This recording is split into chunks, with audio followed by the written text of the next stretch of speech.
Final voter তালিকায় যাদের নাম বিচারাধীন অবস্থায় ছিল বা আন্ডার অ্যাডজুডিকেশনে ছিল তাদের জন্য আজকে সন্ধ্যায় একটি সাপ্লিমেন্টারি তালিকা বেরোবে, মানে আরেকটি দ্বিতীয় দফার ভোটার তালিকা বেরোবে। সেই ভোটার তালিকায় আপনারা নিজেরাই মোবাইল দিয়ে চেক করতে পারবেন কার কার নাম অ্যাপ্রুভড হলো বা কার কার নাম ডিলিট হলো।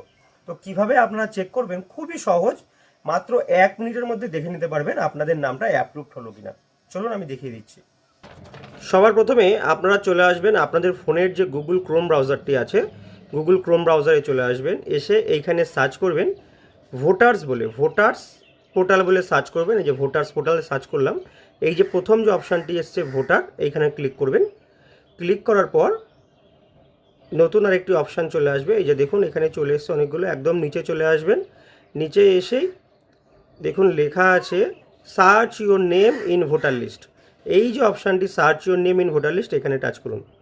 টাচ করার পর এখানে আপনার ভোটার নম্বর দিতে বলবে। এই যে এখানে লেখা আছে এন্টার এপিক নাম্বার, এখানে আপনার ভোটার নম্বর দেবেন। তো আমি একটি ভোটার কার্ডের নাম্বার দিচ্ছি। ভোটার কার্ডের নম্বরটি বসানোর পর এখানে যে ক্যাপচাটি আছে সেই ক্যাপচাটি বসিয়ে দিতে হবে। ভোটার কার্ড নাম্বার এবং ক্যাপচা বসিয়ে দেওয়ার পর জাস্ট এই সার্চ অপশানে ক্লিক করবেন, তাহলেই আপনাকে দেখিয়ে দেবে। দেখুন যেহেতু এখনও সাপ্লিমেন্টারি তালিকা প্রকাশিত হয়নি, তার জন্য কিন্তু এটা এখনও ইলেক্টর ইজ আন্ডার অ্যাডজুডিকেশন দেখাচ্ছে। তো যখন আপনার নামটা অ্যাপ্রুভড হয়ে যাবে, যদি অ্যাপ্রুভড হয়ে যায় তাহলে কেমন দেখাবে সেটাও আমি দেখিয়ে দিচ্ছি।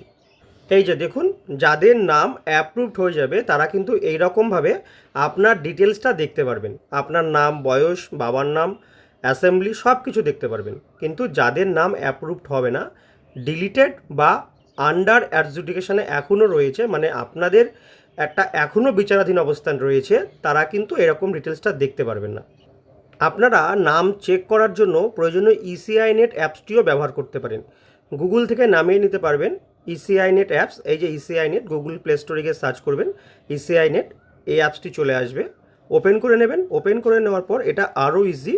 দেখুন এখানে লেখা আছে search your name in voter list, এই অপশানটা এসে টাচ করবেন। টাচ করার পর এখানে আপনারা আপনাদের ভোটার কার্ড নম্বরটি বসিয়ে দেবেন।